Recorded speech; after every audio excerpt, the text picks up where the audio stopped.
Welcome back to the Sunday Serving channel, where we like to get our hope and inspiration from the gospel every week. And as promised, we'd like to return to the Sermon on the Mount, Matthew chapter 5, and read and maybe explore a little bit the passages about anger and murder and sin and retaliation. They're challenging passages, but bring a lot of hope, because we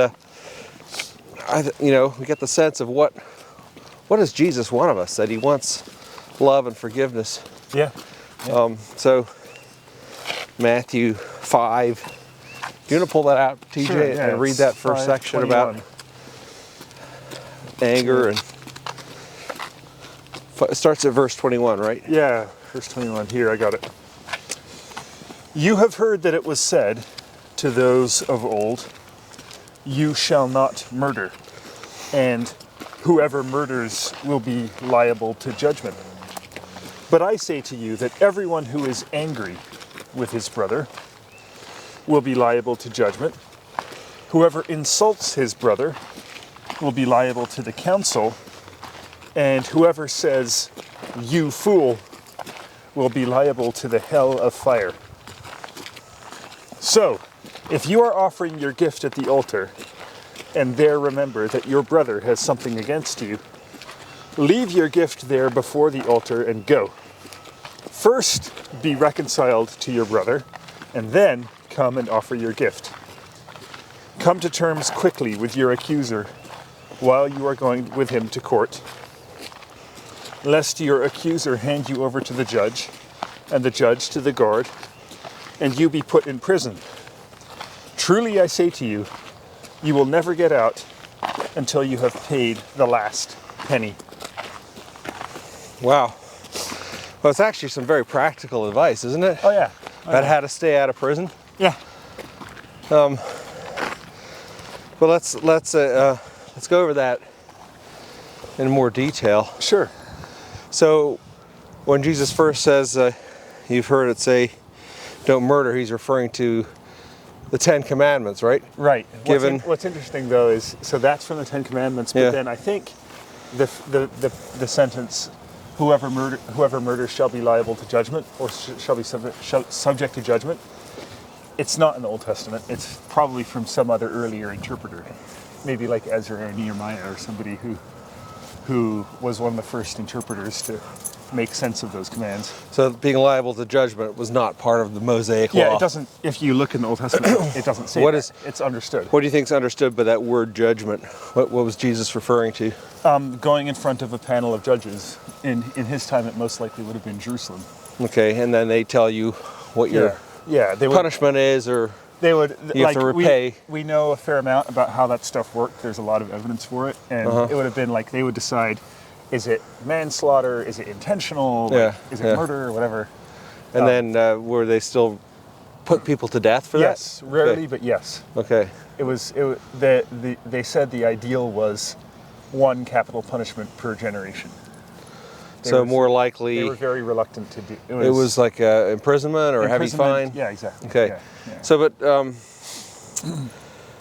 the other thing I wanted to, because a lot of people make a deal out of this, is there a difference between killing and murder, and what does actually, in your understanding, the Hebrew language used both in the Ten Commandments and here? Is there a difference between ever killing someone or murdering someone? So that's a good question, and I think time also plays a role, because in the Ten Commandments, the word that's used is kind of open. It means taking life. So taking life. So he's but by Jesus' time, they were very clear about different things. Like they have detailed judgments, for instance, about how to figure out if someone took someone's life intentionally, and if it was unintentional, or if it was like in a moment of anger, or whatever. They judged it differently than like a premeditated I'm Prove going it, yeah. to go kill that guy, which is very similar to how we do it now. But that is interesting. So in the original 10 Commandments, the mandate is don't kill. Yeah, yeah, Simply. yeah. And by Jesus' time, they had interpreted that with qualifications. Yeah. But I mean, so Jesus reflects on that. But I think what's new and important here to take in is he's actually not talking about murder. Yeah. He's talking about anger. Yeah. And how common is anger? Very common. Yeah. So he's saying, leave that alone. Yeah. That's bad enough. Yeah. But if you're angry, okay. And here's the other. But I say to you, everyone who is angry with his brother. Now, what do you think he meant by that? So we could be angry with anybody else, our sister, our non-relatives. Or is that kind of a broader sense, like any person? Do you think that brother means someone that's close to you, or a literal brother, or do you think it actually means anybody? I think it meant somebody with whom there is any connection, even somebody from the same nationality, because they often talked about their whole nation as being a family. So your fellow man, your neighbor. Yeah. You think that could be? I think so. Translated as neighbor, or someone that you meet. It says. It seems to be a little more random later on. Yeah. Because it talks about your accuser, right? Right. Which could be anybody. Yeah. Yeah. It could be a stranger. But I say to you, everyone who is angry with his brother will be liable to judgment. Mm-hmm. So he doesn't really say. Jesus doesn't say you can't be angry. Mm-hmm. He just says if you're angry with a brother, you're liable to judgment, and you better be careful. You don't know what that judgment is, but you're going to have to pay it. You're going to have to face it, right? So, exactly. but is he showing us a better way than anger? I think so. Yeah. He's saying, be gracious, forgive, and also what I like about this is deal with it, right? Mm-hmm. Come to peace. It's very practical. Talk it through. It's very practical. Otherwise, that guy's going to take you to court and sue you, and you're going to have to pay every penny. So, what do you think this means about if you're at the altar? Yeah. Let's talk about that a bit. So, what do you do at the altar? What does that indicate? Is that like our praise and worship to God? Is it our prayers? And he's saying, don't stop whatever you're doing there at the altar, and settle your differences first, right? So I think that's very true. I think the principle is when you're doing anything before God, worship or anything, it's important to be right with your brothers.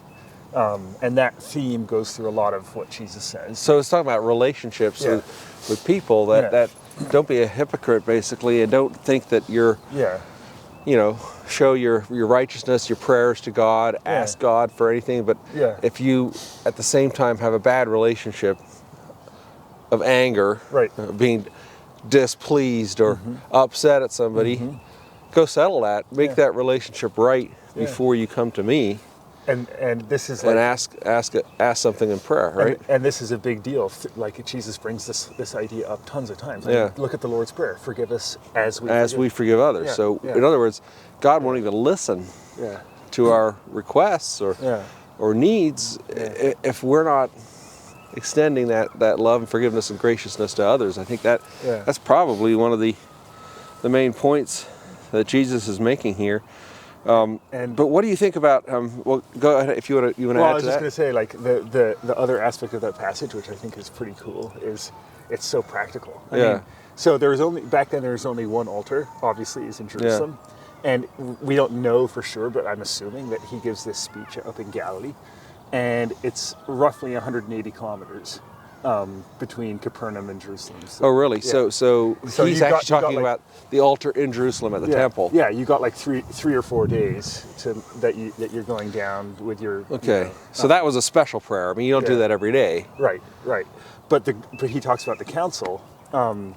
The Great Sanhedrin's also in Jerusalem. Okay. Like, it could be that, like, if you're going down to get something resolved, like, you have time to talk to the guy who you're. Settle your stuff first, like. Yeah, you got that 3-day window to figure it out. Don't leave it to the Supreme Court. Yeah. Right. Yeah, basically. So what about this word about calling someone a fool? I mean that says his brother will be liable to counsel, and whoever says you fool will be liable to hell of fire. So up to now, we've been talking about counsels Yeah. and punishments from a court of people, but this seems to be far more grievous or worse.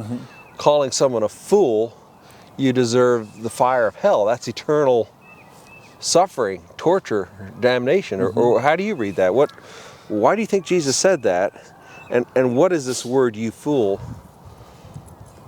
Where's the sin? Like, So I have a hunch about this, and anybody who's watching this video, you can jump in the comments and give your opinion if you think this is crazy, but here's what I think is going on.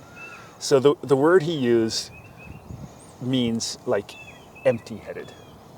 empty-headed. What is the empty. word? Like, So raka Raka. means like empty-headed, basically. It comes from the word for empty. When I read this passage a couple days ago, I immediately thought of a kind of a strange connection. When Moses is sent to go and be God's prophet before Pharaoh and say, "Let my people go," he says, "I don't know how to speak," and God blows up at him and says, "I I'll give you the words. I made your mouth, I made your mind, you can do it." And what I think is going on here is, if you're from as a creation of God, are looking at somebody else who's also a creation of God and saying that person's God-given mind and abilities, whatever this person is So empty. mocking God's creation. Yeah, basically. In a person. Yeah. So the mocking disrespect towards the dignity of someone's Yeah. personhood, and Jesus Yeah. speaks very strongly about that. I mean, that's amazing that if we have that disregard Yeah. for someone, he says that we're worthy of hellfire. Yeah. So I mean, I think that's what's going on. I could be wrong. But I think that's what's going on. I mean, it's a strong warning that we should have respect, and we should respect dignity of others. I think that's important to take to heart. Obviously, it's in the Sermon on the Mount here. Let's take it to heart. So maybe this doesn't say don't get angry, but it says if you're angry, forgive, solve it, talk about it, work it out, have a relationship, and then come and make your request to God. And it's a practical advice. So just to reflect on some other passages about anger, I mean, later on in Ephesians, for instance, Paul says, "Be angry and do not sin. Do not let the sun go down on your anger, and give no opportunity to the devil." So there's a permission to be angry. There's a time and place. And we should talk about that too. Was Jesus himself ever angry? You think about that while I read this from Ephesians and from James. So he says, "Be angry, but do not sin." So sinning would be to take out that anger On somebody to a else. retribution, or to call someone a fool, Right. or heavens forbid, to murder someone, Right. right? Right. James says, "Know this, my beloved brothers, let every person be quick to hear, slow to anger, slow to speak, slow to anger, for anger of man does not produce the righteousness of God." I love that. So it's okay to be angry, don't sin, but just realize that when you get angry, that does not produce the righteousness of God. That's It's good. not going to do anything. It's not worth it. I like that. That's good. It's a waste of energy and time. In fact, it's toxic to our own cells, to our souls, to our cells, to our health. When we're angry, when we carry anger and bitterness, we're hurting ourselves and others. Does not produce the righteousness of God. So back to Jesus' example, was he ever angry in a righteous way? Yeah. I think, for instance, when he says, "Oh, you of little faith," at those different times, or some of those emphatic exclamations, Yeah. I think those, he would have been angry, but he wouldn't have been doing this kind of direct insult of someone. Right, he never called someone a fool. Yeah. Although he did say to Peter, "Get behind me, Satan." Yeah. Satan means enemy. Yeah. And I don't pretend to understand what was going on there, but Maybe teaching us that any of us can be an enemy of God, of Jesus, can be Satan when we let our pride get in the way. But I was thinking, we're getting close to the Easter week here. We celebrate Easter. But when Jesus came into the temple, in John, Yeah. if I'm not mistaken, in John it says he made, it's descriptive, it said he made whips out of cords. That's also in Mark and too, and yeah. he drove out the moneylenders. Yeah. And he said that you're making this house of prayer Yeah. into a den of robbers. I mean, to me that sounds a little bit of righteous anger, maybe. Should we should we read that? Sure. Yeah. Yeah. Where should we read it from? Mark or I think I have it here from Luke. That's good. Yeah. And from John. Yeah. Do it. So from Luke, it says, Luke 19:45, and he entered the temple and began to drive out those who sold, saying to them, "It is written, my house shall be a house of prayer, but you have made it a den of robbers." So that's stronger words there, the den of robbers. Right. I think that's also in Mark. In John, it doesn't talk about den of robbers, but it talks about that cord and that whip. John 2:14-16.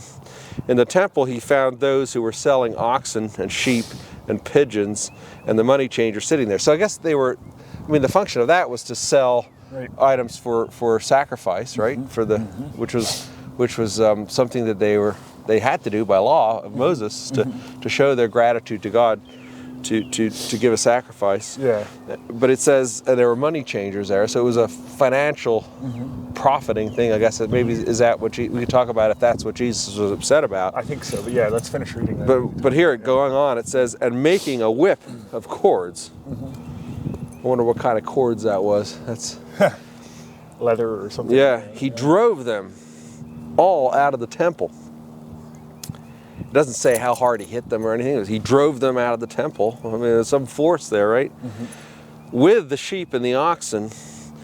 And he poured out the coins of money changers and overturned their tables. This is much more descriptive. I mean, this picture of Jesus just going nuts there and saying, bang, whipping them and driving people out and tipping over the tables and spilling the money. It's actually pretty dramatic. Yeah. Let's finish that off here. I lost it here.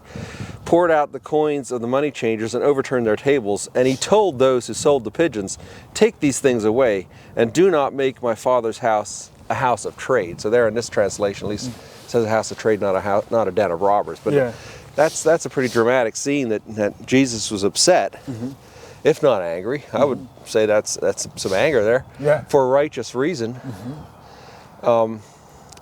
because he wanted to protect the atmosphere, the purpose of the temple as a house of prayer. So what do you think about that? Yeah, so to connect it back to what we talked about before, I think it's worth pointing out that he's not insulting the people. Right. He's in righteous anger at what they're doing. And I think there's a couple of things going on. The first thing is, back then, they had made this rule that there was only one kind of coin that you were allowed to give, the Tyrian half shekel. It was pure silver. Apparently, what these money changers would do is they would sometimes charge up to 60% more than the actual cost. So they were ripping people off. Yes. So Jesus was protecting, like, justice of people. Yeah, basically Interesting. because these people would charge 60 to 70% more, keep the money for themselves. It was well known, like it was no secret, and I mean, whatever, it says in the Old Testament that God is slow to anger. This whole thing was going on since before Jesus was born. It's only there when Jesus knew that his time was coming that he just let loose. God is slow to anger, but watch out when the anger comes. Exactly. We deserve it. Exactly. Yeah. So it was real. I think it was real wrongdoing that was going on there. Abuse of people with not much means, with not much money. People who were under religious obedience, thinking they darn well have to do it. They have no escape. They just pay up. And so I think that's part of the picture of what was going on. And in Luke, he quotes Jeremiah. Okay. So I think this thing, my Father's house shall be called a house of prayer, but you have made it a den of robbers. That's from Jeremiah. So I think so that's a quote from the prophets. Yeah. So I think also with this zeal, with this anger, he's fulfilling and putting himself in that same line of doing God's work. A sense of justice for the people. prophetic justice. So that's really love Yeah. of people that are being mistreated. That's